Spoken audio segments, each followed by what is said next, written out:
अच्छा भाई, आज हमने स्टार्ट करना है मई जून 2021 पेपर 21। ये वो पेपर है जहाँ से आपका 9618 ऑफिशियली स्टार्ट हुआ था। तो 9608 से 96 का ट्रांजिशन जब हुआ था, ये वो वाले पेपर्स हैं। तो ये भी स्टार्ट करते हैं। ये स्टार्ट में इतने मुश्किल नहीं थे। अच्छा, सबसे पहले हमें क्या, एक प्रोग्राम डेवलप हो रहा है। आपने उसका आइडेंटिफाई टेबल कंप्लीट करना है। आपको एग्जांपल्स दी हुई एक्सप्लेनेशन है। आपने सिंपली उसके वेरिएबल नेम्स और डेटा टाइप्स सजेस्ट करने हैं। डेटा टाइप्स तो आपको पता होंगी, वो तो बिल्कुल जो हैं वही आपने बतानी है। वेरिएबल नेम आप सेंसिबल सा खुद से दे सकते हो। एग्जाम्पल वैल्यू है ये। अच्छा, वोंग। अच्छा, the preferred name of a member joining the football club. तो अभी उसका प्रेफर्ड नेम है, तो इसका वेरिएबल नेम हम लोग रख लेते हैं प्रेफर्ड नेम। या प्रेफर्ड नेम कर लो या मेंबर नेम कर लो, कुछ भी।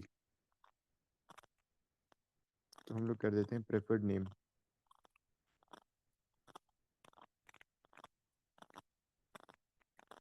और डेटा टाइप हम लोग कर लेंगे स्ट्रिंग। अच्छा, उसके बाद फॉल्स। फॉल्स है तो बुलियन। चलो पहले एक काम करते हैं, इनकी डेटा टाइप्स लिख लेते हैं। बुलियन। उसके बाद है डेट। उसके बाद हमारे पास 1345 है, तो ये इंटीजर होगा। अच्छा, variable names false. A value to indicate whether an existing member of the club lives at the same address. तो जब वो एक value to indicate same address पे रह रहा है, तो इसका क्या मतलब है कि वो उसका फैमिली मेंबर होगा। तो हम लोग क्या लेते हैं, इज फैमिली मेंबर।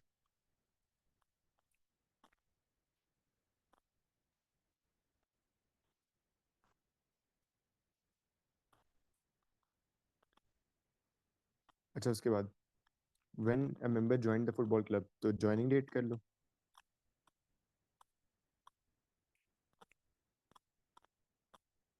उसके बाद the number of points a member has earned. Members of the club earn the points on different activities, तो इसको हम लोग कर लेते हैं पॉइंट्स सिंपली। अच्छा, उसके बाद अब हमारे पास कुछ स्टेटमेंट्स हैं। हमने बताना है कि इसमें write pseudo code in the following table that may contain an error due to incorrect use of function और operator. Describe the error in each case और राइट नो एरर अगर एरर नहीं। तो आपने एरर डिस्क्राइब करना है, और अगर कोई एरर नहीं है तो हम लोग नो एरर लिख देंगे। You can assume that none of the variables reference are of incorrect type. तो डेटा टाइप के अलावा कोई और एरर है तो हमने वो बताना है। सबसे पहले रिजल्ट 2 और 4। अब इसमें क्या एरर है, इसमें ये एरर है कि ये कंकैटिनेट करने की कोशिश करें हम दो इंटीजर्स को, जो कि अलाउड नहीं है। तो हम लोग कहेंगे 2 and 4 are not strings that can be कंकैटिनेटेड।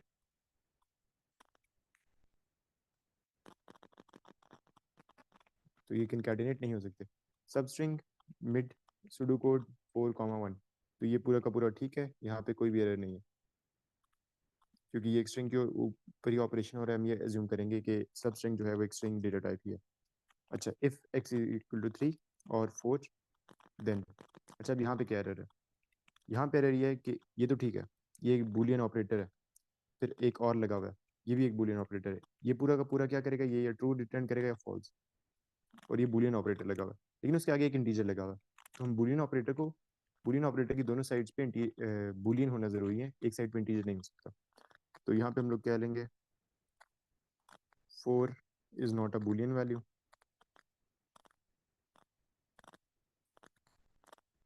जिसकी वजह से एरर आएगा। उसके बाद result is equal to status and int x/2। अब इंट x/2 क्या है, इंट ये फिर से एक नंबर है, और स्टेटस हम लोग एज्यूम करेंगे एक बूलियन है। तो एंड की एक साइड पे बूलियन है, एक साइड पे नंबर है, फिर से एरर है। तो int x/2 is not a Boolean. अच्छा, उसके बाद मैसेज डन प्लस लेंथ। अच्छा, अब ये एक स्ट्रिंग है जिसको हम लोग प्लस करने की कोशिश कर रहे हैं लेंथ के साथ, तो ये भी गलत है। तो हम लोग कहेंगे string can not be added to a number.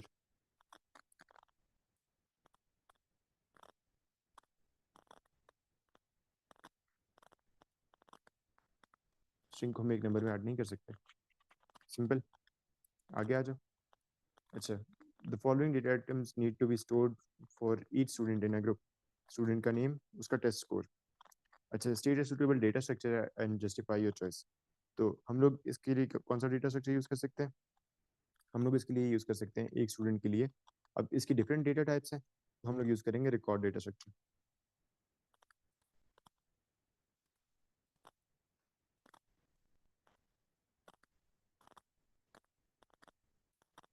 Record data type, अच्छा क्यों यूज़ करेंगे?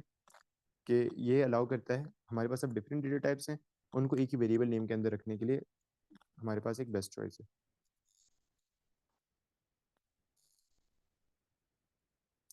allows us to keep data of different data types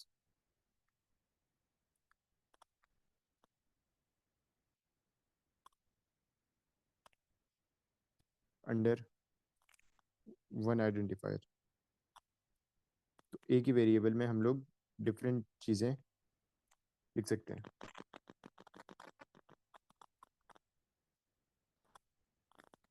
identifier,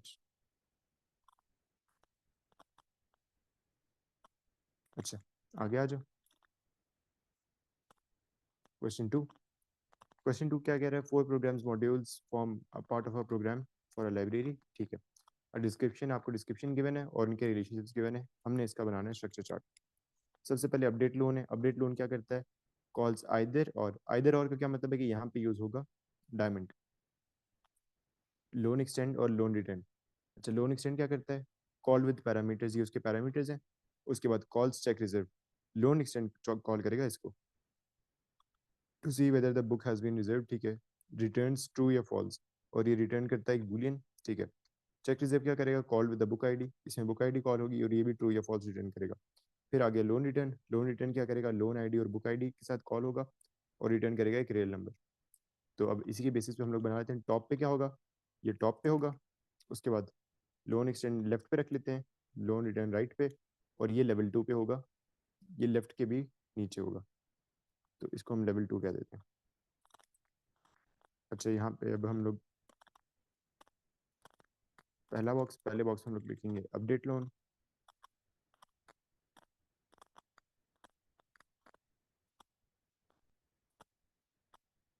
अब अपडेट लोन के पास चॉइस है।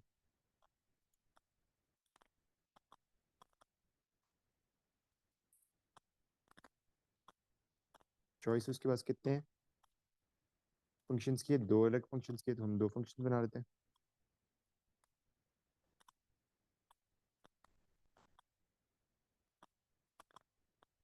अच्छा, कौन कौन से? Loan extend, loan return.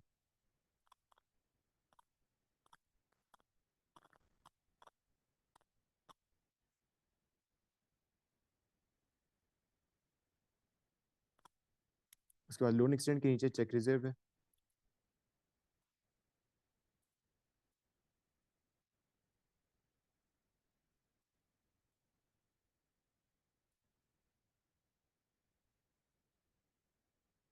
अच्छा, अब हम इनमें रिलेशनशिप्स बना लेते हैं।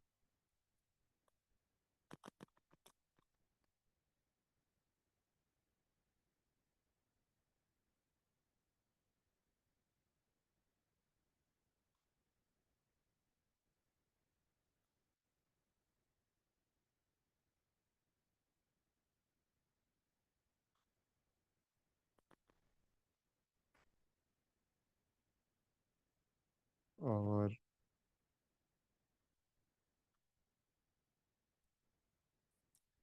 अब हमने बनाना है सारे पैरामीटर्स शो करने।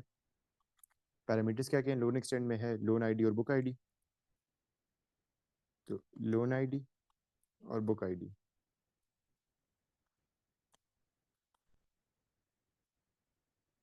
और ये रिटर्न करता है एक बूलियन। इसी तरह चेक रिजर्व में जा रही है बुक आईडी और ये भी रिटर्न कर रहा है बूलियन। उसके बाद लोन रिटर्न, लोन रिटर्न में फिर से लोन आईडी और बुक आईडी है।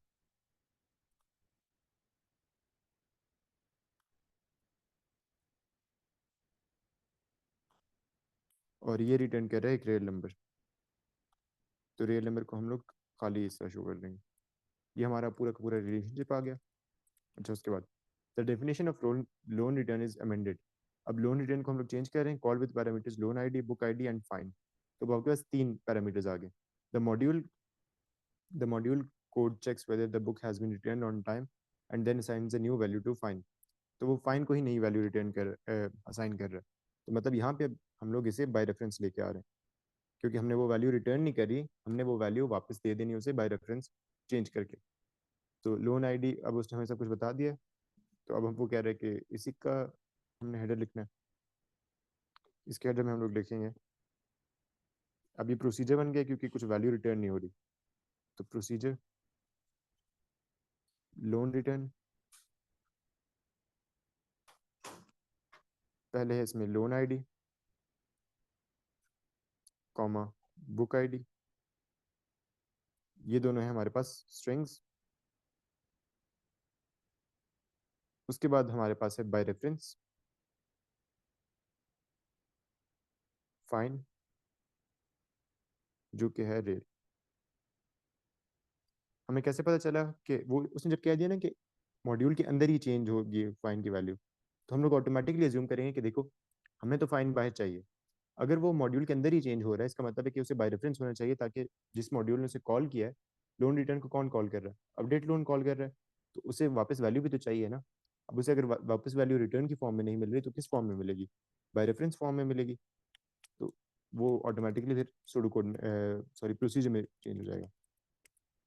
अच्छा, part C, a program will, program क्या कर रहा है, input 50 unique integer values, 50 unique integer values input कर रहा है।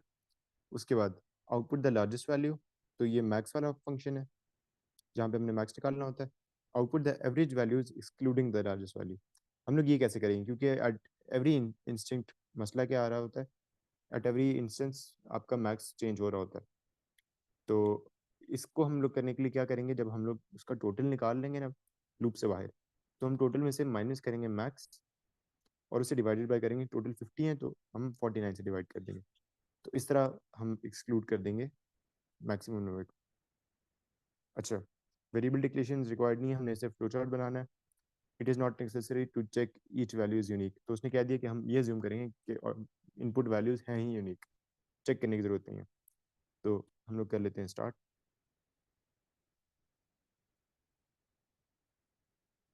अच्छा, इसका अगर आप लोगों ने थोड़ा सा पहले प्लान करना है स्टार्ट करने से पहले, तो चलो सोच लेते हैं कि हमने करना क्या। सबसे पहले हम लोग लेंगे एक इनपुट और साथ हम लोग एक काउंट रख लेंगे।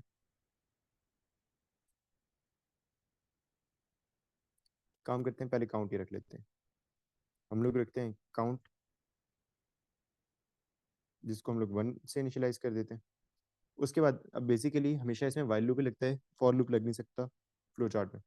तो हम लोग कहेंगे while count is less than equal to 50, क्योंकि 1 से लेके 50 तक उसे चलाना है। अच्छा, स्टार्ट में हम लोग टोटल भी एक रख लेते हैं, टोटल को हम लोग 0 इनिशियलाइज कर देंगे।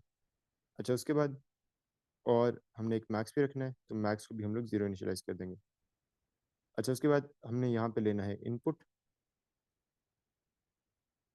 इनपुट नम लेने के बाद हम लोग देखेंगे if num is greater than max, अगर नम मैक्स से बड़ा है तो मैक्स इक्वल्स टू नम।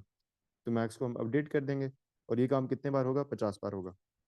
जब 50 बार ये काम हो गया, अच्छा साथ ही हम लोग टोटल भी करेंगे, total equals to total plus num, और यहाँ पे हम लोग एंड वाइल कर देंगे। इसके बाद लूप से बाहर हम लोगों ने एवरेज निकालनी है, तो हम करेंगे average is equal to total minus max over 49, और इसको हम लोग आउटपुट कर देंगे। सिंपल सा प्रोग्राम है। स्टार्ट करते हैं, सबसे पहले इनिशियलाइजेशन कर लेते हैं सारी।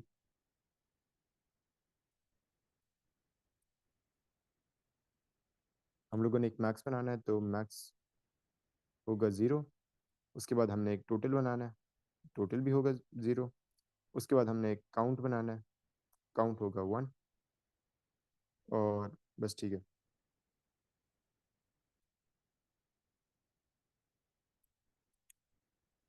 इसके बाद हम लोग आगे जाते हैं, हमारा यहाँ से लूप स्टार्ट होगा।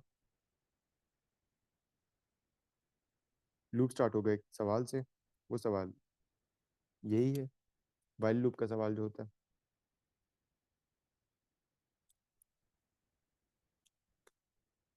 Is count less than equal to 50।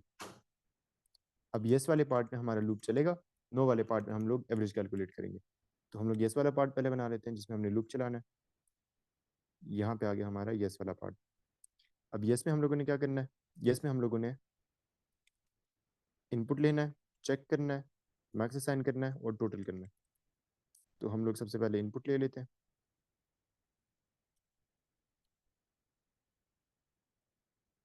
Input नम। अब हमने चेक करना है कि नम मैक्स से बड़ा तो नहीं।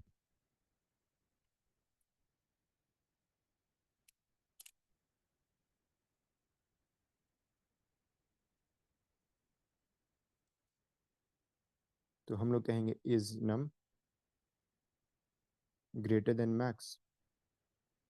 अगर नम मैक्स से बड़ा है उस केस में हमने क्या करना है, उस केस में हमने एक चीज़ असाइन करनी है। हमने मैक्स को नम दे देना, मैक्स इक्वल्स टू नम। उसके बाद वो पार्ट जो दोनों केसेस में होना है वो नो में आ जाएगा। वो ये पार्ट है कि हमने टोटल की वैल्यू कैलकुलेट करनी है। तो यहाँ पे आ जाएगा total equals to total plus num. और ये पार्ट यस के बाद भी ज्वाइन होगा क्योंकि टोटल तो हमने इन एनी वे कैलकुलेट करना ही है। टोटल कैलकुलेट कर लिया। टोटल कैलकुलेट करने के बाद हम लोग क्या करेंगे, काउंट को इंक्रीमेंट करेंगे। तो काउंट को इंक्रीमेंट करते हैं हम लोग यहाँ पे। Count equals to count plus 1।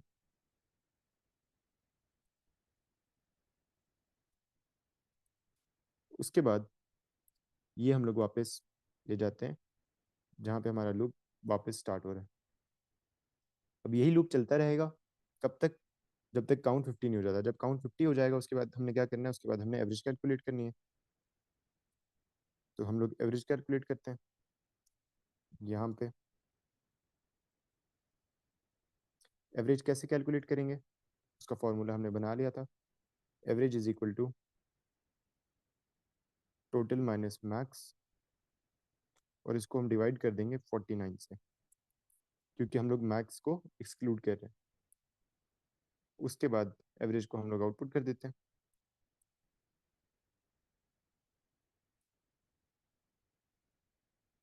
और उसके बाद हमारा प्रोग्राम हो जाएगा एंड।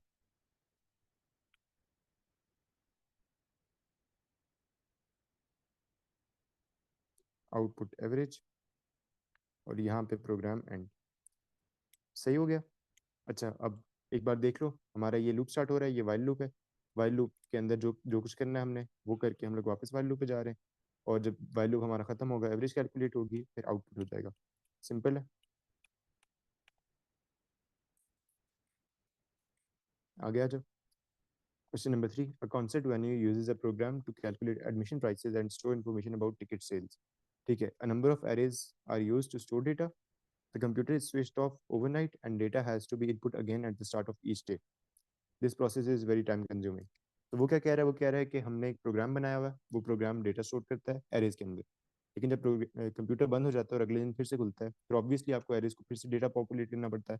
तो वो बैठ के सब क्या करते हैं कि एरे में डेटा इनपुट कर रहे होते हैं। Explain how the program could use text files to speed up the process. अब हम लोग टेक्स्ट फाइल यूज करके इस प्रोसेस को कैसे स्पीड अप कर सकते हैं। टेक्स्ट फाइल यूज करके हम ये कर सकते हैं कि ओवरनाइट जब कंप्यूटर ऑफ कर रहे होंगे उससे पहले हम लोग वो सारा डेटा फाइल्स के अंदर डाल दें। फिर अगले दिन जब हम लोग अपने कंप्यूटर को खोलें, प्रोग्राम को स्टार्ट करें, तो सारा का सारा डेटा हम फाइल में से वापस एरे में ले आएँ ऑटोमेटिकली। तो इससे हमारा प्रोसेस स्पीड अप हो जाएगा। अच्छा, right data from arrays into files before closing the program।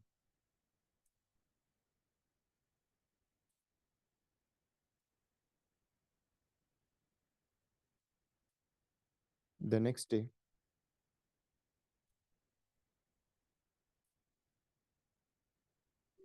data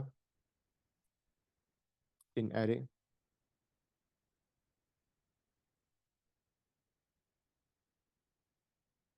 can be copied from the files, क्योंकि फाइल्स डेटा को परमानेंटली स्टोर करती हैं। अच्छा, state the characteristic of files that allow them to be used, इस तरह से permanently. Characteristic क्या है कि data is stored in files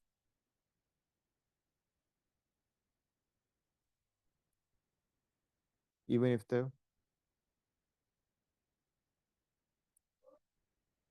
computer is switched off, क्योंकि वो परमानेंट डेटा होता है, स्विच्ड ऑफ। अच्छा, आगे आ जाओ पार्ट 3 पे। Information about ticket sales will be stored as a booking. The booking requires the following data: name of the person, number of people in the group और event type. State how data relating to each booking may be stored in text file. अब वो कह रहे हैं कि आपने ये तीन चीज़ें एक बुकिंग की स्टोर करनी है, तो इसे आप टेक्स्ट फाइल में कैसे स्टोर कर सकते हो? इसके दो तरीके हैं। पहला ये तरीका है कि आप एक ही सिंगल स्ट्रिंग बना लो, उस सिंगल स्ट्रिंग में कोई सेपरेटर रख लो जो इन तीनों स्ट्रिंग्स में अक्कर नहीं हो सकता। लेट से मैं हैश रख लेता हूँ एज ए सेपरेटर, तो यहाँ पे नेम, फिर नंबर, फिर इवेंट, तो वो एज अ एक फाइल में आ जाएगा एज वन लाइन। दूसरा तरीका क्या है कि दूसरा तरीका ये कि मैं सेट ऑफ थ्री में ये डेटा रखूँ। सेट ऑफ थ्री में name number event, name number event, इस तरह करके भी मैं स्टोर कर सकता हूँ।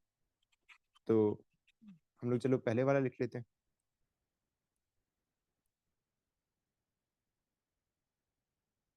Data can be combined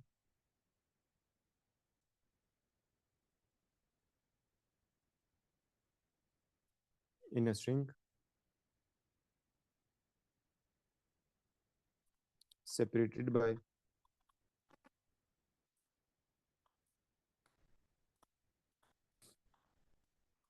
a special character that does not occur in the strings।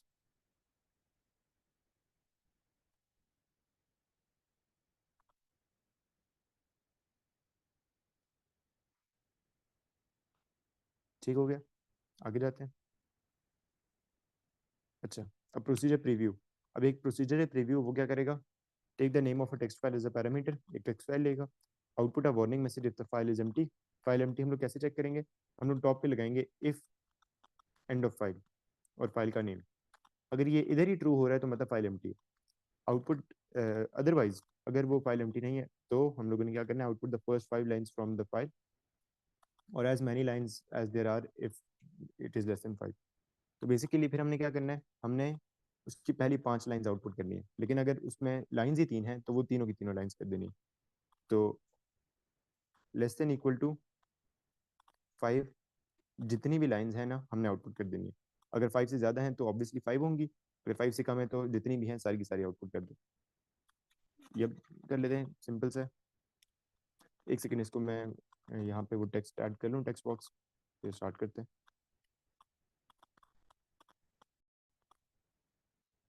अच्छा, अभी हमारे पास एक प्रोसीजर है, तो इसको हम प्रोसीजर रिव्यू, जिसमें हमारे पास फाइल नेम है as a parameter.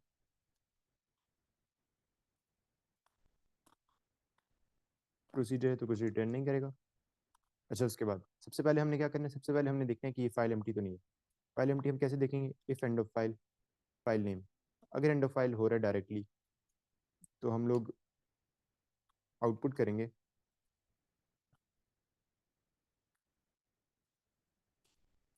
Warning message, warning file empty.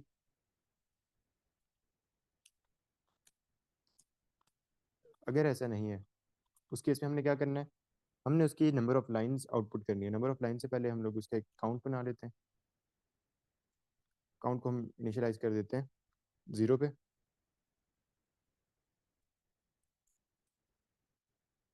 अच्छा, अब हम लोग वाइल लूप लगाएंगे। While not end of file. And of file किस लिए? अगर उसकी लाइंस लेस देन 5 है। फाइल नेम और दूसरी कंडीशन एंड करके लगाता हूँ, and count is less than 5। तो अब बेसिकली दो कंडीशंस हैं। इन दो कंडीशंस में से कोई एक भी फॉल्स होगी ना तो मेरा लूप एग्जिट कर देगा। एक कंडीशन है कि एंड ऑफ फाइल आ जाता है, not end of file. Not end of file कब फॉल्स होगा? जस्ट इन केस हमारा एंड ऑफ फाइल समझ लो लाइन 3 पे, तो हमारा not end of file false हो जाएगा। फॉल्स कैसे होगा? एंड ऑफ फाइल ट्रू हो जाएगा और not end of file false हो जाएगा। तो एंड में कोई ये कंडीशन भी फॉल्स हो जाए तो लूप एग्जिट हो जाता है। और दूसरी कंडीशन है काउंट इज लेस देन 5। तो काउंट इज लेस देन 5, जैसे ही काउंट 5 होगा ना, तो ये वाली कंडीशन फॉल्स हो जाएगी क्योंकि अब काउंट लेस देन 5 नहीं रहा और एग्जिट हो जाएगा। अब हमने क्या करना है?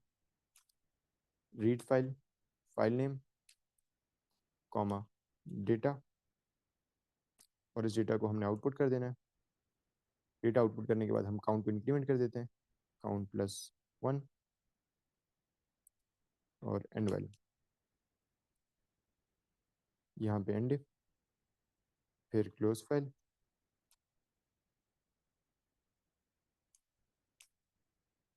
फाइल नेम और एंड प्रोसीजर।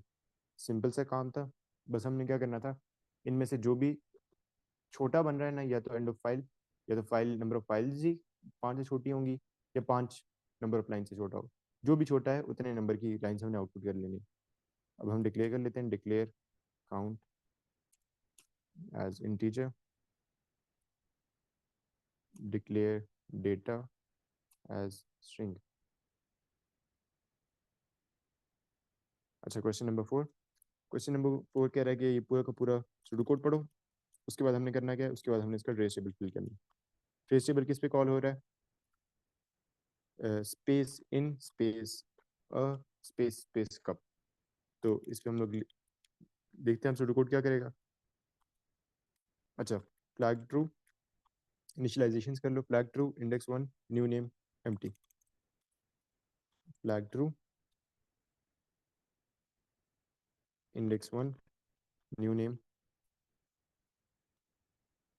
किसको अगली लाइन पे कर लेते हैं क्योंकि ऊपर पैरामीटर को दिखा रहा है।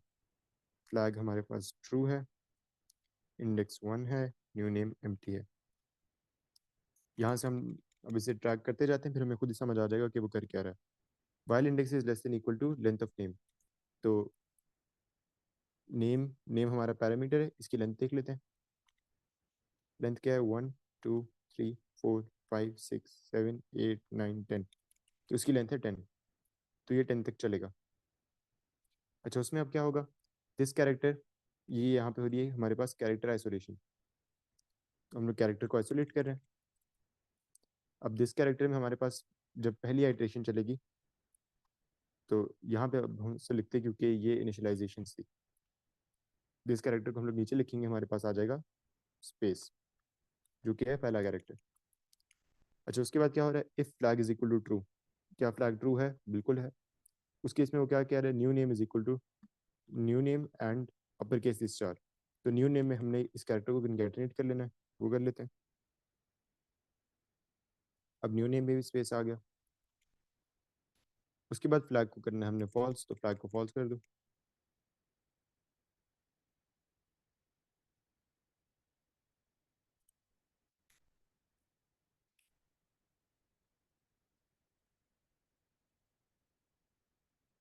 अच्छा नहीं, sorry, if this char is not equal to space चार।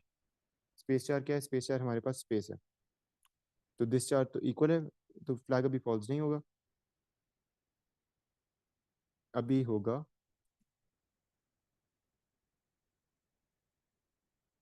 Index increment. इसको हम लोग देख लेते हैं दोबारा। अच्छा, हम लोग अभी यहाँ पे थे, हमारे पास यहाँ पे स्पेस आ गया, ठीक है। उसके बाद if flag is equal to true, then हमने न्यू नेम में उसे कंकैटिनेट कर लिया स्पेस को। उसके बाद if this char is not equal to space char, अब ये कंडीशन होगी फॉल्स क्योंकि दिस चार स्पेस चार के इक्वल है। जब ये फॉल्स होगी तो ये एंड इफ हो गया यहाँ से। अब एल्स वाली कंडीशन नहीं चलेगी क्योंकि हमने ऑलरेडी इफ वाली कंडीशन चला दी, तो ये इस एंड इफ तक आ जाएगा। इस एंड इफ के बाद if this char is equal to space char, ये बिल्कुल है, तो flag is equal to true. Flag already true था तो उसे हमें चेंज करने की जरूरत नहीं। उसके बाद हम लोग कर लेंगे इंडेक्स को इंक्रीमेंट। तो यहाँ पे हम लोग कर लेते हैं इंडेक्स को इंक्रीमेंट। इंडेक्स इंक्रीमेंट होकर हो जाएगा 2। अब हम जाएंगे वापस टॉप पे। जब हम वापस टॉप पे जाएंगे, अभी भी कंडीशन ट्रू है, तो अब दिस चार में वो अगला कैरेक्टर उठाएगा। अगला कैरेक्टर है हमारे पास आई। अब उस कैरेक्टर में if flag is equal to true, flag true है। न्यू नेम में हम लोग इनकैटिनेट कर देंगे, तो न्यू नेम में आ गया स्पेस आई अपर केस में करके उसे, क्योंकि अपर केस में करना उसने बोला हुआ है, new name is equal to upper case. अच्छा, उसके बाद if this character is not equal to space char, बिल्कुल ऐसा ही है, स्पेस चार की इक्वल नहीं है, तो फ्लैग हो जाएगा फॉल्स। यहाँ पे अब फ्लैग हो जाएगा फॉल्स। बेशक ये सेम लूप में हो रहा है, तो इसे बेशक आप ऊपर उसके साथ ही कर लो। जो चीज़ें सेम लूप में हो रही होती है ना, उन्हें साथ कर लो तो आसानी होती है। अच्छा, उसके बाद फॉल्स, फिर ये भी हो जाएगा, ये भी एंड हो जाएगा, इट इज इक्वल टू नहीं है, तो बस डायरेक्टली फिर इंडेक्स को इंक्रीमेंट कर लो। इंडेक्स को इंक्रीमेंट करने के बाद वापस टॉप पे। अच्छा, यहाँ पे फिर से अगला कैरेक्टर आइसोलेट हो रहा है। अगला कैरेक्टर क्या है, एन। तो अब एन को यहाँ पे लिख लेते हैं हम। एन को यहाँ लिखने के flag is equal to true. क्या फ्लैग की वैल्यू ट्रू है? अभी तो नहीं है, फॉल्स है। तो हम लोग इसके एल्स पे जाएंगे। इसके एल्स में वो क्या कह रहे हैं, न्यू नेम में न्यू दिस चार को डायरेक्टली इनकैटिनेट कर दो, अपर केस में किए बगैर। तो न्यू नेम में आई एन। अच्छा, उसके बाद if this char is equal to ये भी नहीं है, तो डायरेक्टली इंडेक्स को इंक्रीमेंट कर दो। यहाँ पे इंडेक्स को हम लोग ने इंक्रीमेंट कर दिया।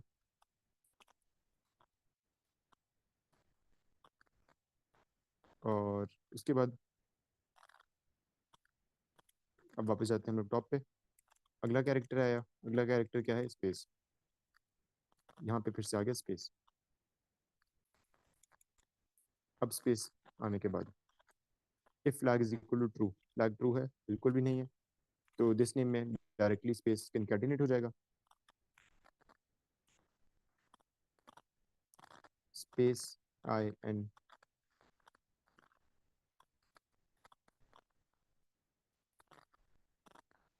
स्पेस। इसके बाद if this char is equal to space char, अब ये कंडीशन ट्रू हो जाएगी, तो फ्लैग को वो कर देगा ट्रू, उसके बाद इंडेक्स को इंक्रीमेंट। तो अब फ्लैग फिर से ट्रू हो गया। बेसिकली फ्लैग कब ट्रू होता है, जब आपके पास एक स्पेस आ जाती है। स्पेस आती है तो फ्लैग ट्रू हो जाता है, जिसकी वजह से फिर अगला कैरेक्टर जो है ना, वो हमारा अपर केस में आता है। उसके बाद हमने कर दिया इंडेक्स को इंक्रीमेंट। इंडेक्स इंक्रीमेंट हुआ, टॉप पे गए, अब फिफ्थ कैरेक्टर निकालो। फिफ्थ कैरेक्टर क्या है, ए।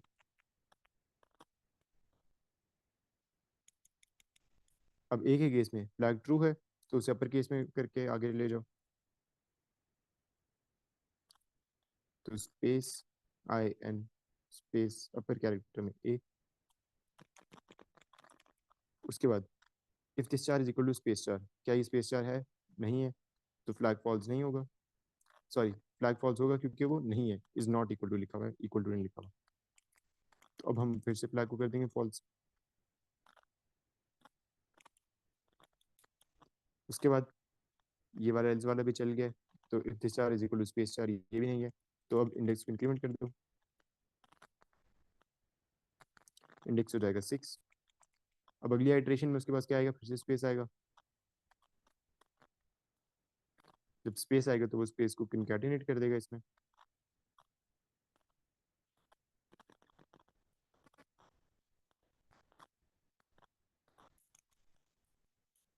क्योंकि अभी चली है ये वाली कंडीशन। आई होप आप लोगों को इस पॉइंट पे पूरा का पूरा पैटर्न समझ आ गया। पैटर्न में क्या हो रहा है, पैटर्न में ये हो रहा है, वो सबसे पहले इसको देखता है, उसके बाद देखता है फ्लैग ट्रू है या नहीं। तो फ्लैग अभी फॉल्स है। जब फ्लैग फॉल्स होता है तो वो डायरेक्टली उसको कंकैटिनेट कर देता है यहाँ पे। कंकैटिनेट करने के बाद देखता है कि ये स्पेस है, अभी अभी स्पेस है, तो फ्लैग ट्रू होगा, और उसके बाद इंडेक्स इंक्रीमेंट होगा। तो हम लोग यहाँ पे करेंगे फ्लैग को ट्रू, उसके बाद इंडेक्स को इंक्रीमेंट। इंडेक्स इंक्रीमेंट किया, अगली आइट्रेशन फिर से स्पेस। अच्छा, अब क्या होगा, अब तो फ्लैग भी ट्रू है, फ्लैग ट्रू है, यहाँ पे स्पेस है, तो अब new name is equal to upper case. Space का अपर केस भी स्पेस ही होगा, तो क्या आ जाएगा, space in space A double space.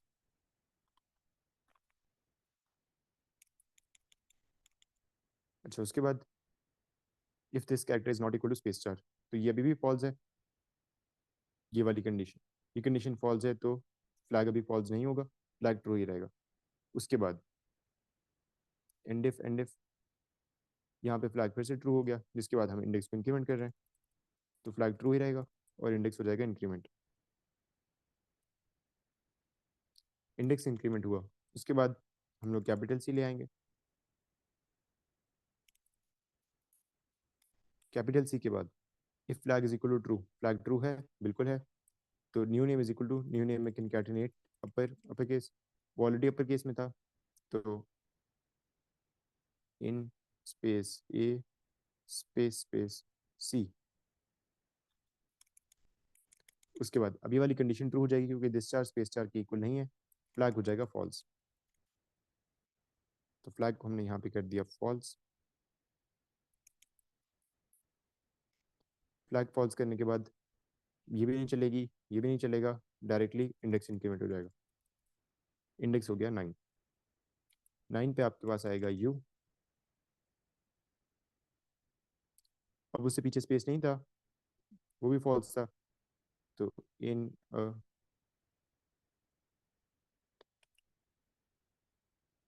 Space space C U, जिसके बाद वो फॉल्स ही रहेगा और ये इसका इंडेक्स इंक्रीमेंट होकर 10 हो जाएगा। 10 होगा तो उसके बाद पी आएगा,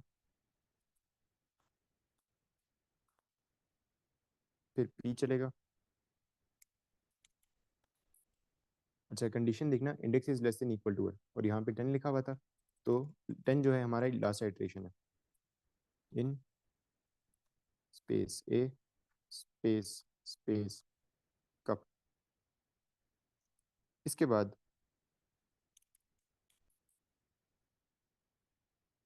जब ये हो जाएगा, यहाँ पे अब क्या होगा, फ्लैग फॉल्स ही रहेगा, इंडेक्स इंक्रीमेंट होके हो जाएगा 11।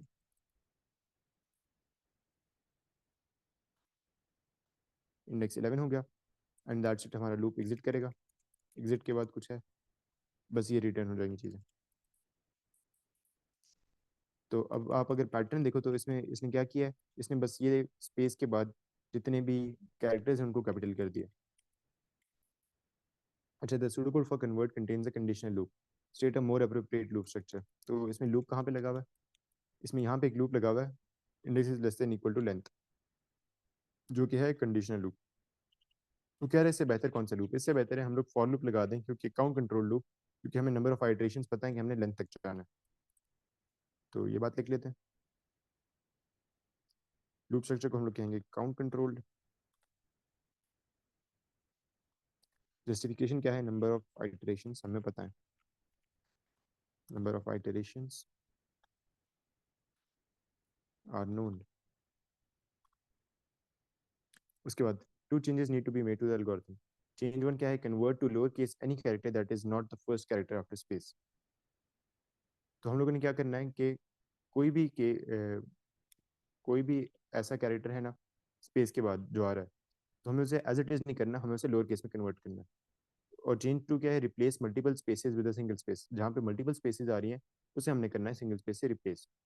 तो change one may be implemented by modifying one line of pseudocode, write the modified line. तो ऐसी एक लाइन को हम मॉडिफाई करेंगे जिससे ये चीज़ ठीक हो जाएगी। अच्छा वो कौन सी लाइन है, convert to lower case any character that is not the first character of space. तो फर्स्ट कैरेक्टर की कंडीशन कहाँ पे थी, अगर स्पेस के बाद कोई फर्स्ट कैरेक्टर है ना, तो वो उसे हम यहाँ पे ऐड करते थे। ये फर्स्ट कैरेक्टर की कंडीशन थी राइट आफ्टर स्पेस। तो उसके अलावा दैट इज नॉट, तो वो एल्स वाला पार्ट था। वो ये पार्ट था जहाँ पे अगर स्पेस से आगे काफ़ी आगे जाके कोई भी कैरेक्टर आ रहा है, तो वो हम उसे इस तरह करते थे कि डायरेक्टली ऐड कर देते एज इट इज। अब हमें क्या करना है, इसे इंश्योर करना है कि ये लोअर केस में, तो इसे हम लोअर केस में करना है हमें दिस कैरेक्टर को। तो हम लोग क्या करेंगे, हम लोग यू केस की जगह, जिस तरह यहाँ पे यू केस लगा हुआ है, यहाँ पे हम लोग लगा देंगे एल केस। तो मॉडिफाइड लाइन क्या होगी, new name is equal to new name concatenated with lower case of this char. New name is equal to new name concatenation l case this char। तो हमने बस ये इंश्योर करना है कि वो हमेशा लोअर केस में हो, क्योंकि ये भी हो सकता है कि काफी आगे जाके कोई अपर केस में कैरेक्टर होता, तो वो दिस चार की वजह से एज इट इज चला जाता। अच्छा, change two may be implemented by moving one line of pseudo code, write the number of line to be moved and state its new position. अच्छा, अब चेंज टू क्या करना है हमने, replace multiple lines multiple spaces with a single space. तो हमने किसी ऐसी जगह पे ऐसा चेंज करना है जिसकी वजह से मल्टीपल स्पेसेस वाली चीज़ हमारी सिंगल स्पेस में हो जाए। अच्छा, इसके लिए हम लोग देखते हैं क्या कर सकते हैं। हम लोग एक चीज़ कर रहे हैं कि हम लोग सबसे पहले ये देखते हैं कि if flag is equal to true. Flag is equal to true का क्या मतलब है? Flag is equal to true का मतलब है कि इससे पीछे एक स्पेस थी ऑलरेडी, हमें ये बात तो पता है। अभी का जो भी कैरेक्टर है इससे पीछे एक स्पेस थी, ये बात हमें कंफर्म है। तो हमने अब ये देखना है कि ये जो अभी वाला कैरेक्टर है ये भी स्पेस ना हो, और अगर ये स्पेस हो तो इसको हम ऐड ना करें। वो हम कैसे कर सकते हैं? उससे अगला चेक लगा हुआ है if this char is not equal to space. अगला ही चेक लगा हुआ है कि ये स्पेस तो नहीं है। तो यहाँ पे हम लोग कर सकते हैं कि अगर डिस्चार्ज स्पेस है तो उसको ऐड नहीं करेंगे, अगर डिस्चार्ज स्पेस नहीं है, मतलब कि अगर ये कंडीशन ट्रू है, सिर्फ तब ऐड करेंगे। तो ये जो ये लाइन है ना, new name is equal to new name and upper case discharge, इसको हम ले जाते हैं इस इफ के अंदर। इस इफ के अंदर लेके जाने से क्या होगा? इस इफ के अंदर लेके जाने से क्या ये होगा कि अगर यहाँ पे लेट से एक स्पेस आ गई, एक स्पेस आई तो आपका फ्लैग ट्रू हो गया। अब अगर अगली स्पेस है ना तो वो चेक करेगा कि ये कैरेक्टर भी स्पेस है तो इसको ऐड मत करो। फिर उससे अगला कैरेक्टर सी है, ठीक है इसको ऐड कर लो। तो वो इस तरह से काम कर रहा है। तो इस लाइन को हमें मूव करना है लाइन नंबर 26 को लाइन नंबर 27 के बाद। तो वो कह रहा है लाइन नंबर बताओ। लाइन नंबर है 26, new position after line 27। Line 27 के बाद ऐड कर देना। अच्छा, आगे a global 2D array result of type integer is used to store a list of exam candidate numbers with their marks. The array contains 2000 elements organized as 1000 rows and 2 columns. तो हमारी 1000 rows and 2 columns हैं जिनमें बच्चों के marks हैं। वो क्या कह रहे हैं? Column 1 contains a candidate number, यहाँ पे हमारे कैंडिडेट नंबर है। कॉलम 2 में हमारे मार्क्स हैं। All elements contain valid exam data, तो कोई भी एलिमेंट खाली नहीं है। अब procedure sort is needed to sort result in ascending order of marks, तो हमने मार्क्स के असेंडिंग ऑर्डर में लगाना है। Write pseudo code for procedure sort. यहाँ पे हमने सिंपल बबल सॉर्ट लगाना है, एफिशिएंट बबल सॉर्ट। तो रटा रटाया कोड है, बस थोड़ी सी चेंजेस करनी है, वो हम लोग देख लेंगे। अच्छा, प्रोसीजर सॉर्ट, एरे ग्लोबल है तो हमें पैरामीटर लेने की जरूरत नहीं है। थोड़ी सी लाइन छोड़ दो। अच्छा, सबसे पहले हम लोग क्या करेंगे, इसमें बाउंड्री डिफाइन करेंगे।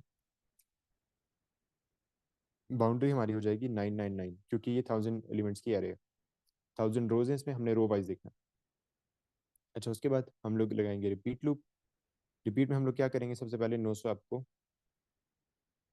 ट्रू करेंगे, क्योंकि अभी नो स्वैप ट्रू है, कोई भी स्वैप नहीं हुआ। फिर हम लोग लगाएंगे रो का loop, for row equals to 1 to boundary.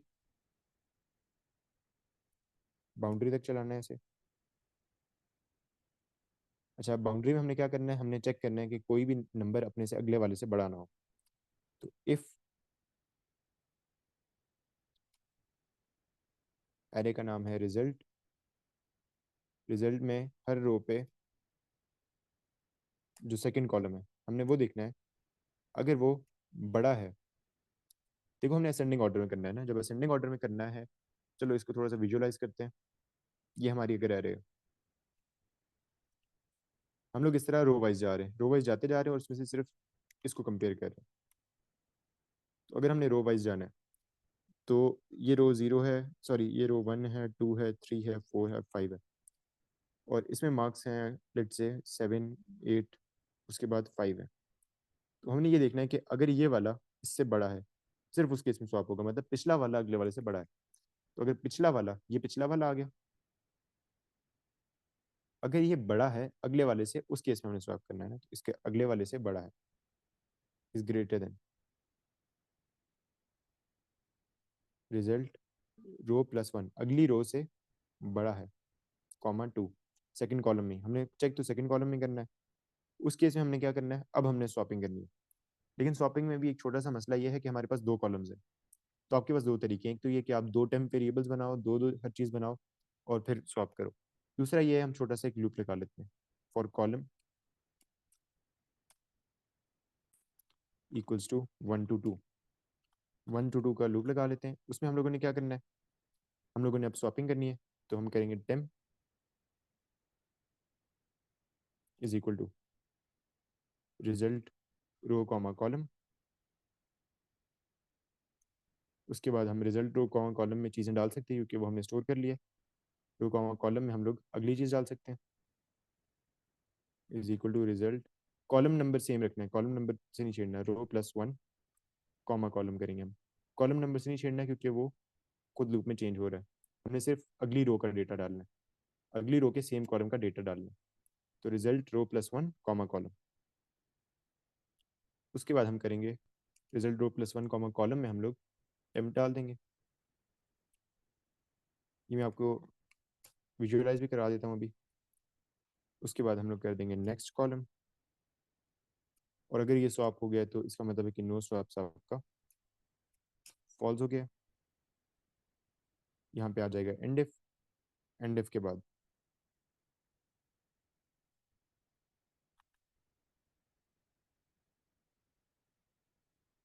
यहाँ पे हम लोग करेंगे नेक्स्ट रो। अच्छा, अब हमारा लूप खत्म हो गया, तो यहाँ पे हम अपनी बाउंड्री को छोटा कर देते हैं, बाउंड्री -1, और यहाँ पे हम लोग अपना अंटिल ख़त्म कर देंगे, अंटिल नो स्वैप्स। तो ये कब तक चलता रहेगा, जब तक कोई स्वैप नहीं आ जाता। फिर एंड प्रोसीजर। तो आई डोंट थिंक आपको समझाने की ज़रूरत है क्योंकि बबल सॉर्ट तो ऐसा कोड है कि आप लोगों को आता ही है, याद ही करना पड़ता ही है समझने के बाद। तो फिर भी चलो मैं आपको समझाने की कोशिश करता हूँ। नो स्वैप बूलियन, उसके अलावा हमारे पास क्या क्या था, रो कॉलम टेम्प। अच्छा, अब हम इसको थोड़ा सा विजुअलाइज करते हैं कि ये हो क्या रहा है। एक छोटी सी अरे बनाते हैं,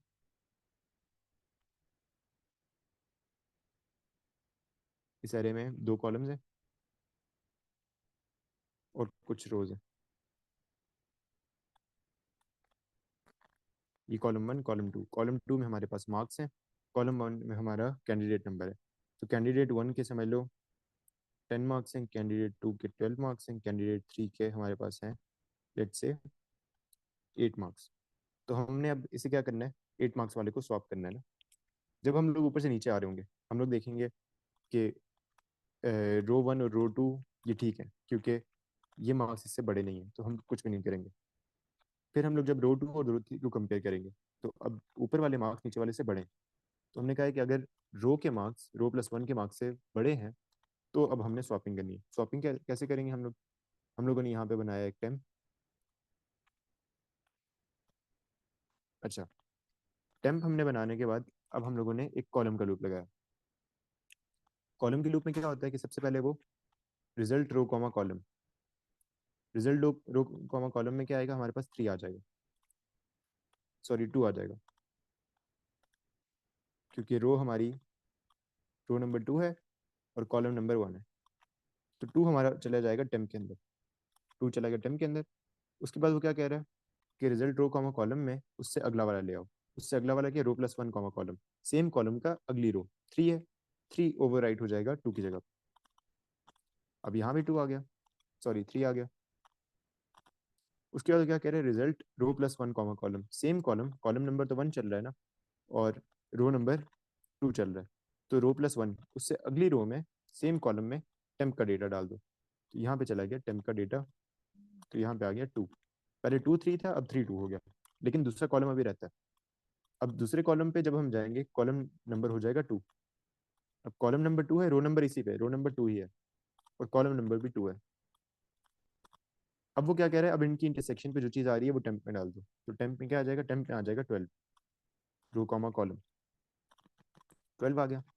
12 के बाद अब वो क्या कह रहा है, result row comma column is equal to result row plus one comma column. तो रो कॉमा कॉलम पे डाल दो row plus one comma same column. तो अब 12 की जगह पे चला जाएगा 8, अगली रो का सेम कॉलम का डेटा। फिर वो क्या कह रहा है कि अगली रो का सेम कॉलम का डेटा में डाल दो आप टेम्प। तो यहाँ पे आ जाएगा टेम्प तो ये पूरी की पूरी हमने रो को प्रॉपरली रिप्लेस कर दिया। 3 के साथ 8 आ गया, 2 के साथ 12 आ गया। तो हमारा बबल सॉर्ट सही से चल रहा है, रिप्लेस भी सही से हो रहा है। अगर आप ऐसे नहीं करना चाहते, फिर आपको 4 वेरिएबल्स बना के अलग अलग से करना पड़ेगा, तो थोड़ा सा ख्वारी है, लेकिन आप करना चाहो तो वैसे भी कर सकते हो, जगह आपके पास बहुत है। अब आ जाते हैं क्वेश्चन 6 पे। क्वेश्चन 6 क्या कह रहा है? The following diagram represents an ADT for link list. और आपके पास एक लिंक लिस्ट बनी हुई है। अच्छा, वो क्या कह रहा है? Explain how a node containing data value B is added to the list in alphabetic sequence. तो वो क्या कह रहा है कि एक नोड है जिसकी डेटा वैल्यू है बी। अब आप बताओ कि हमने उसे अल्फाबेटिक सीक्वेंस में कैसे डालना है, और ये सब कुछ हमने करना है एक्सप्लेन। अच्छा, आपके पास 4 मार्क्स का सवाल है, तो 4 मार्क्स के हिसाब से लिख लेते हैं। हम लोगों ने सबसे पहले क्या करना है, हमने फ्री लिस्ट में जो भी पहला नोड है वहां पे हमने असाइन कर देना है बी। उसके बाद हम लोग क्या कर सकते हैं कि हम लोग बी का नेक्स्ट पॉइंटर लेके जा सकते हैं जहाँ पे ए पॉइंट कर रहा है, मतलब सी के ऊपर। उसके बाद हम क्या कर सकते हैं, उसके बाद हम लोग ये कर सकते हैं कि हम लोग ए का पॉइंटर ला सकते हैं बी के ऊपर। और इस सब के बाद हम लोग क्या करेंगे, हम लोग ये जो फ्री लिस्ट का स्टार्ट पॉइंटर है इसको ले जाएंगे अगले पॉइंटर पे। सही है। लेकिन हम लोगों ने ये भी इंश्योर करना है कि हमारा कोई भी पॉइंटर लूज ना हो। पॉइंटर लूज होने से बचाने के लिए एक और आसान तरीका ये कि जहाँ ए को हम ले जाते हैं जहाँ पे इसका हेड पॉइंट कर रहा है, हेड यहाँ पे पॉइंट कर रहा है, ए को हम लोग नीचे लेके आते हैं। उसके बाद हम लोग क्या करते हैं कि हम लोग स्टार्ट पॉइंटर को यहाँ पे ले जाते हैं। और उसके बाद हम लोग ये कर सकते हैं कि हम लोग बी को ले जाएं सी की तरफ। तो ऐसे भी रिप्लेस कर सकते हैं, जिस तरह आप करना चाहो, बस ये इंश्योर करना है कि कोई भी पॉइंटर लूज ना हो रहा हो।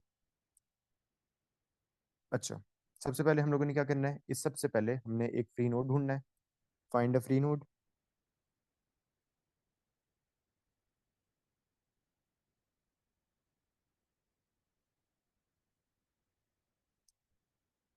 इन the free list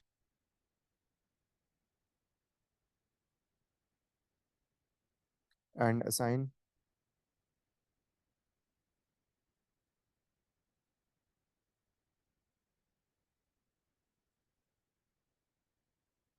data value to B. उसका जो डेटा पार्ट है उसमें हम लोगों को बी स्टोर कर देंगे। उसके बाद हमने क्या करना है, हमने इंसर्शन पॉइंट ढूंढना है कि हम लोगों ने इंसर्ट कहाँ करना है। Find insertion point in link list.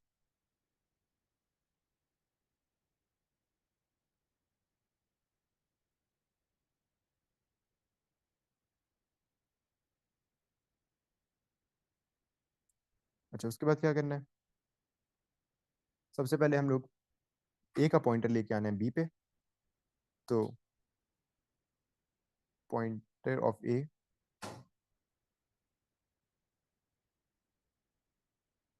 Points to B.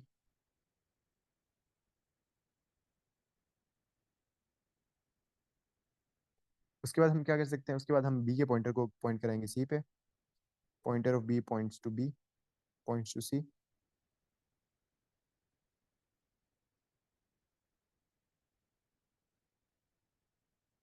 और उसके बाद फ्री लिस्ट का start pointer points to next free pointer. वैसे इसकी भी आपको फुल मार्क्स मिल जाएंगे क्योंकि 4 पॉइंट्स आपने लिख लिए। Free list start pointer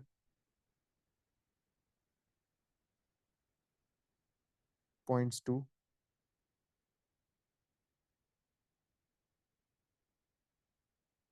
next free node. तो वो अगले नोड पे पॉइंट करना स्टार्ट कर देगा। Describe how the link list in part A may be implemented using variables and arrays. तो इसको अब हमने इम्प्लीमेंट करना है यूजिंग वेरिएबल्स और arrays.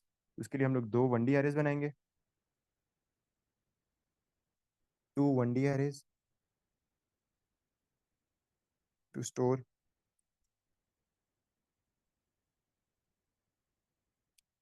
Data and pointers.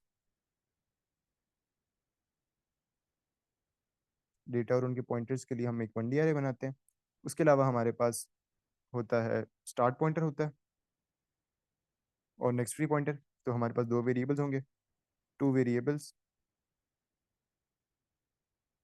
To store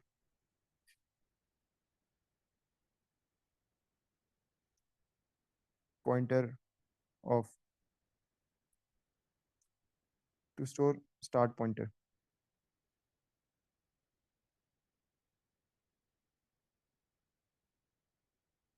of link list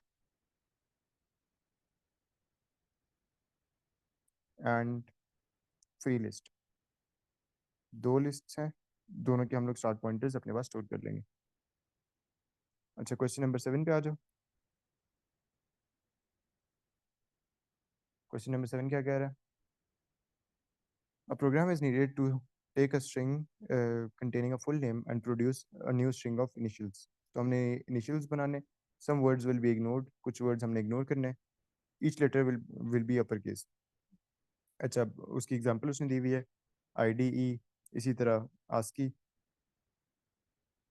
अच्छा, प्रोग्रामर किसका कह रहा है? Programmer has decided to use global variable FN string। FN string आपके पास एक ग्लोबल वेरिएबल है जिसमें ये पूरा का पूरा नाम पड़ा हुआ है, to store the full name. It is assumed, assumptions क्या है हमारे पास? Words in the full name are separated by a single space character, तो ये single spaces हैं, हम लोग ये assume करेंगे। साथ ही assume करेंगे कि space character स्टार्ट में एंड में नहीं होंगी, सिर्फ दरमियान में ही होंगी।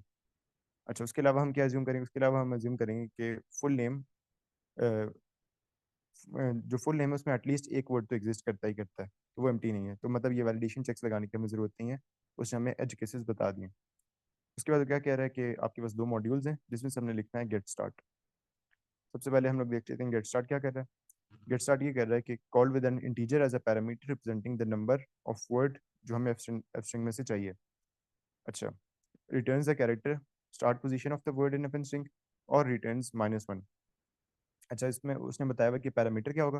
पैरामीटर एक नंबर होगा जो बता रहा होगा कि मुझे एफ स्ट्रिंग में से फलान नंबर का स्टार्टिंग पॉइंट चाहिए। आपने रिटर्न क्या करना है? आपने उस जगह का स्टार्टिंग पॉइंट करना है। उसकी एग्जांपल दी हुई है, अगर हॉट एंड कोल्ड पे आप कॉल कर रहे हो 3, तो वो आपको 9 रिटर्न कर रहा है। 9 क्यों कर रहा है? क्योंकि 1 2 3 हम वर्ड्स को नंबर्स देंगे, उसके बाद हम क्या करेंगे, हम देखेंगे कि इसका स्टार्टिंग पॉइंट क्या है। वर्ड नंबर 3 का स्टार्टिंग पॉइंट है 9, तो 9 रिटर्न हो रहा है। अगर मैं कहता 1, गेट स्टार्ट 1, तो मेरे पास 1 आ जाता है क्योंकि वर्ड नंबर 1 का स्टार्टिंग पॉइंट 1 है। अगर मैं कहता 2 मतलब एंड, तो वो क्या करता है? 1 2 3 4 5 रिटर्न करता है मुझे। तो इस तरह से हमने चेक करना है। अब चेक किस बेसिस पे करना है? चेक हम लोग कर सकते हैं स्पेसेस की बेसिस पे, क्योंकि हम स्पेस से कैरेक्टर्स को सेपरेट कर रहे हैं। तो अगर मुझे गेट स्टार्ट 3 चाहिए, तो इसका मतलब है कि स्पेस नंबर 2 के बाद स्पेस नंबर 2 जहाँ पे है ना, उससे अगला नंबर दे दो, उससे अगला इंडेक्स। अगर मुझे गेट स्पेस 2 चाहिए, तो मुझे स्पेस नंबर 1 से अगला चाहिए। मतलब जो भी नंबर है उसमें से एक माइनस करो, फिर उस नंबर की स्पेस ढूंढो। वो नंबर की स्पेस जहाँ पे है ना, आपको बस वही कैरेक्टर चाहिए। और अगर ये 1 है तो मुझे स्पेस 0, मतलब कि बस पहला पॉइंट चाहिए बिफोर एनी स्पेसिस। तो अब इसको हम लोगों ने कोड करना है।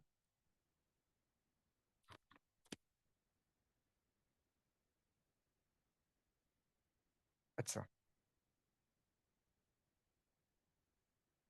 ये हमारे पास एक फंक्शन है,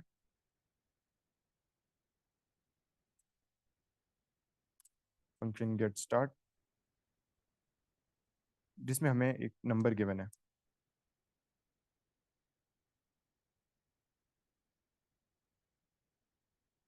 जो कि है एक इंटीजर, और ये रिटर्न भी करता है एक इंटीजर। डिक्लेरेशंस की जगह छोड़ दो। उसके बाद सबसे पहले हम लोग क्या करेंगे, हम लोगों ने रिटर्न क्या करना है इन केस हमें कुछ भी नहीं मिलता? -1। तो हम अपने इंडेक्स को -1 से इनिशियलाइज कर देते हैं।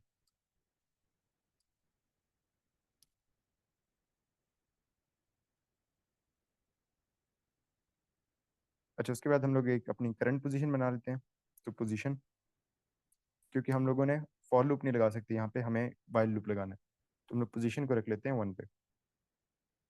मतलब हम लोग करंटली कहाँ पे खड़े हुए हैं। उसके अलावा हम लोग एक करेंगे कि नम स्पेसेस के हम अभी हमें कितने स्पेसेस मिल गए, उसको हम लोग कह देते हैं 0। अच्छा, अब एक एज केस लगाएंगे, if num is equal to 1। अगर नम 1 है तो हम लोगों ने डायरेक्टली रिटर्न ही 1 करना है, तो हम लोग इंडेक्स को कह देते हैं 1। बल्कि एक काम करते हैं, रिटर्न ही 1 कर देते हैं यहीं पे, रिटर्न 1 एंड इफ। उसके बाद हम लोग अब अपने केसेस लगाएंगे। एक है case while position is less than equal to length of F string. अब ये क्या कर रहा है, ये इंश्योर कर रहा है कि आपकी जो पोजीशन है ना, जहाँ पे हम लोग चेक कर रहे हैं, वो वो लेंथ से ज़्यादा आगे ना जाए। और दूसरा केस होगा एंड, हम लोग एक बुलियन भी बना लेते हैं फाउंड का, जिसको हम लोग अभी कर देते हैं फॉल्स, एंड नॉट फाउंड। जब तक हमें वो चीज़ नहीं मिली तब तक भी उसे सर्च करो। अच्छा, अब इसमें क्या करना है, हमने बारी बारी एक कैरेक्टर आइसोलेट करना है। तो character is equal to mid F N string comma position comma 1। हमारा कैरेक्टर आइसोलेट हो गया। अब हमने देखना है अगर वो कैरेक्टर हमारा स्पेस है। स्पेस की कंडीशन में हम लोग क्या करेंगे, अगर हमारा स्पेस तो हम नम स्पेसिस को इंक्रीमेंट कर देंगे। If C H R is equal to space, उस केस में हम लोग क्या करेंगे, हम लोग क्या अपने नम स्पेसिस को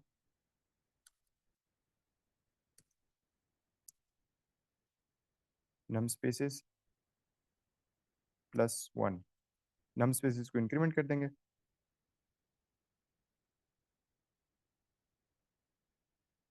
उसके बाद हम लोग एक और चेक लगाते हैं। अब अगर नम स्पेसिस,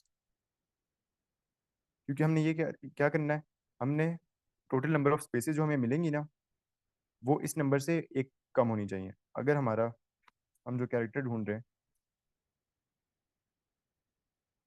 हम वर्ड नंबर ढूंढ रहे हैं 3, वर्ड नंबर 3 कब होगा, स्पेस नंबर 2 के बाद।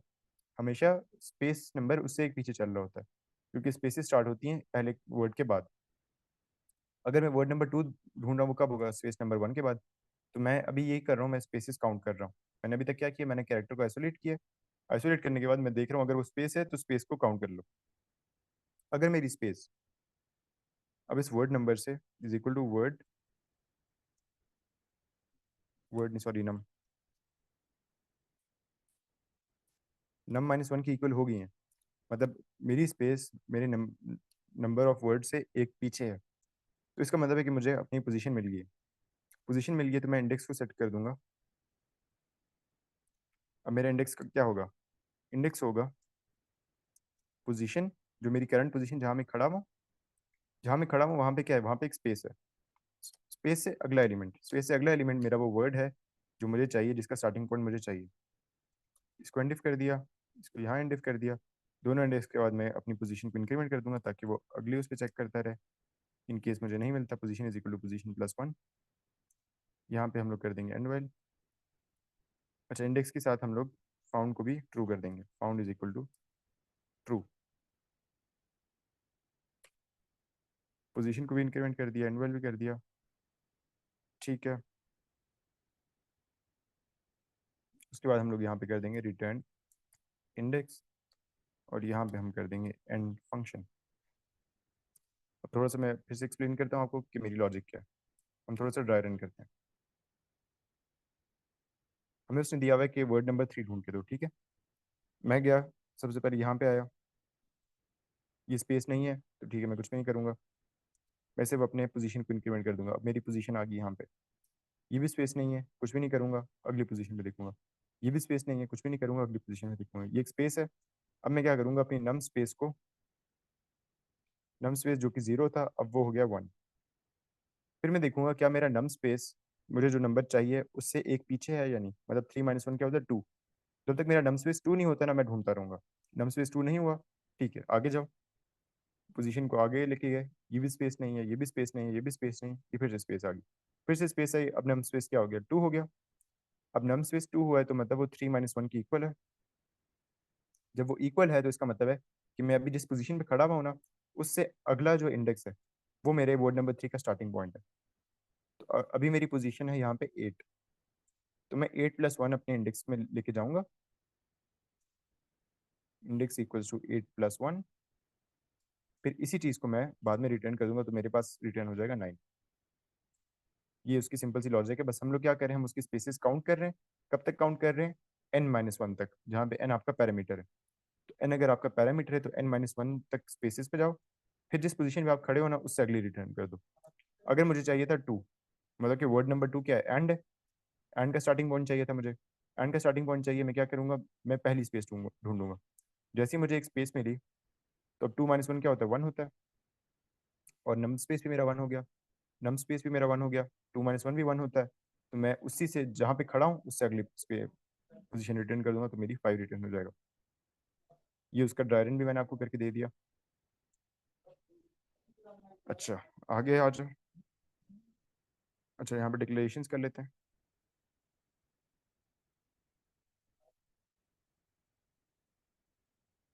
Declare index comma position comma num spaces, ये सब आ गया इंटीजर। डिक्लेयर CHR, ये आ गया हमारे पास कैरेक्टर। फिर एक बुलियन है, डिक्लेयर फाउंड बुलियन।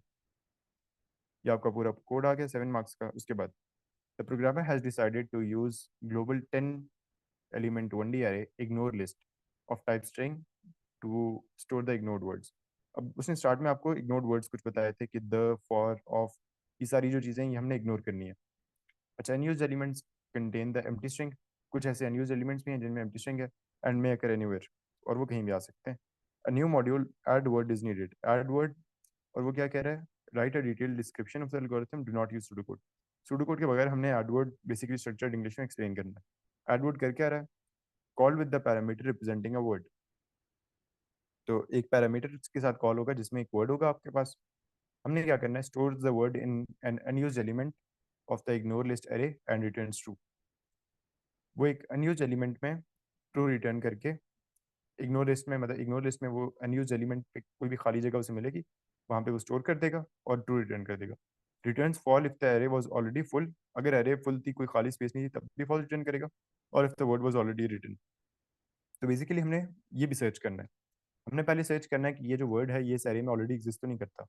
अगर नहीं करता, फिर हमने एक अनयूज एलिमेंट ढूंढना है और वहाँ पे स्टोर कर देना है। अगर अनयूज एलिमेंट मिल जाता है और स्टोर हो जाता है तो ट्रू, वरना दोनों केसेस में फॉल्स। तो अब इसके हमने स्ट्रक्चर इंग्लिश लिखनी है। कितने, 4 मार्क्स के, तो एटलीस्ट 4 पॉइंट्स हमने लिखने हैं। अच्छा, हम लोग सबसे पहले क्या करेंगे, इनिशियलाइज इंडेक्स टू 1, हमारा इंडेक्स 1 पे आ जाएगा। उसके बाद हमने क्या करना है, हमने एक लूप स्टार्ट करना है। लूप थ्रू द अरे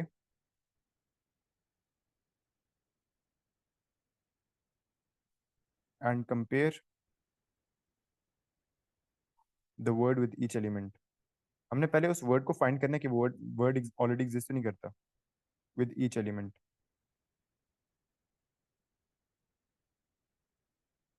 अच्छा, इफ फाउंड, अगर हमें वो मिल जाता है तो हम लोगों ने क्या करना है, फॉल्स रिटर्न कर देना है।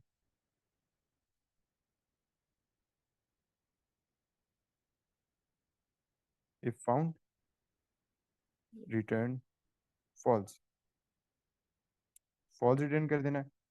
अच्छा, उसके बाद after the loop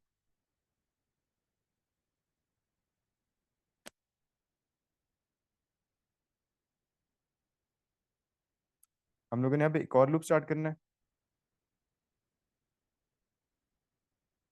loop again to find unused elements,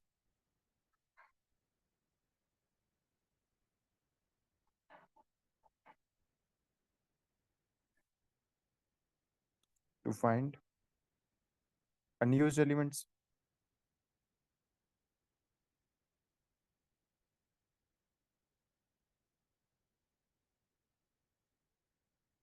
if unused element found, या इस तरह कह दो, फाउंड। उस केस में हमने क्या करना है, हमने असाइन करना है, assign the word at that index and return true.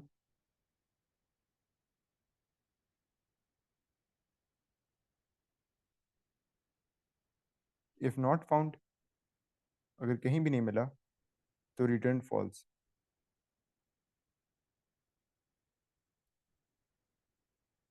हमने 6 पॉइंट्स लिख लिए, आराम से 4 मार्क्स मिल जाएंगे इसके। उसके बाद एज अ रिमाइंडर, अब हमें वो गेट वर्ड दे रहा है। गेट वर्ड क्या करता है, called with the parameter representing the position of the first character in the word of string. तो जो चीज़ अभी हमसे उसने लिखवाई थी ना ऊपर वाले फंक्शन में, क्या नाम था उसका, गेट स्टार्ट। अब गेट स्टार्ट जो चीज़ रिटर्न करता है ना, ये वो गेट वर्ड को दे देता है। लेट्स से कि अगर गेट वर्ड 9 हमने दिया, तो वो क्या करेगा, मुझे पूरा का पूरा वर्ड, मैं उसको सिर्फ स्टार्टिंग पॉइंट दे रहा हूँ कि भाई ये पॉइंट है, इससे आगे जितना भी वर्ड बनता है ना वो मुझे दे दो। अगर मैं उसको स्टार्टिंग पॉइंट 5 दूँ, तो वो क्या करेगा, जब तक कोई स्पेस नहीं आती तब तक जितना भी है वो मुझे दे देगा।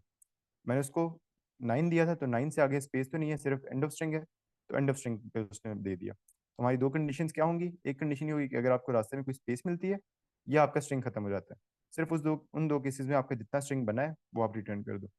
इसके लिए हम क्या कर सकते हैं, हम एक एम्प्टी स्ट्रिंग डिक्लेयर करेंगे और हम यहाँ से स्टार्ट करेंगे। हम देखेंगे ये स्पेस नहीं है, ठीक है, एम्प्टी स्ट्रिंग में डाल दो। ये भी स्पेस नहीं है, एम्प्टी स्ट्रिंग उसी स्ट्रिंग में कंकैटिनेट कर दो। ये भी स्पेस नहीं है, स्ट्रिंग में कंकैटिनेट कर दो। स्पेस आ गई, लूप को एग्जिट करो और बस इस चीज़ को रिटर्न कर दो। तो ये भी सिंपल सा है, फंक्शन गेट वर्ड।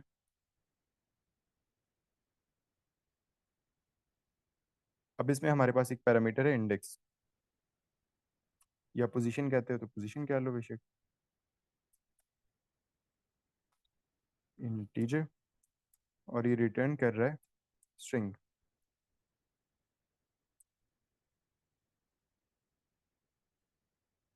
अच्छा, अब गेट वर्ड क्या करेगा,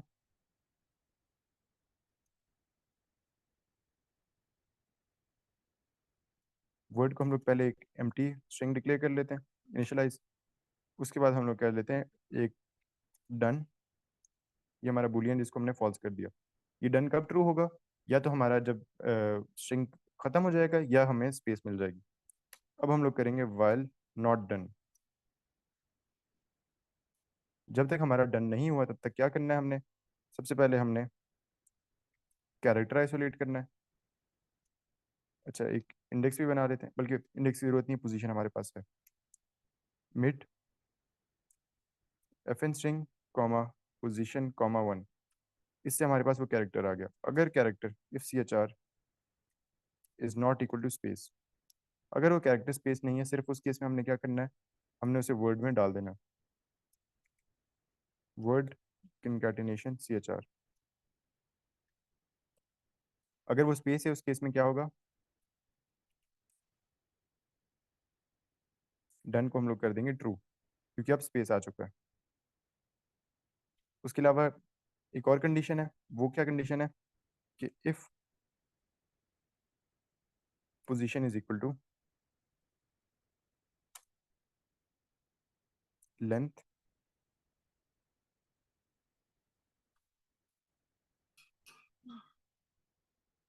ऑफ एफ एन स्ट्रिंग, उस केस में हम लोग कर देंगे डन को ट्रू। तो हमारे पास डन की दो कंडीशन है। पहली कंडीशन है कि वो अगर अपनी लेंथ तक पहुंच गया तब भी ट्रू कर दो, और अगर कोई स्पेस आ गई है तब भी ट्रू कर दो। अगर स्पेस नहीं है तो वर्ड में कंकैटिनेट कर दो। यहाँ पे एंड वाइल हो गया।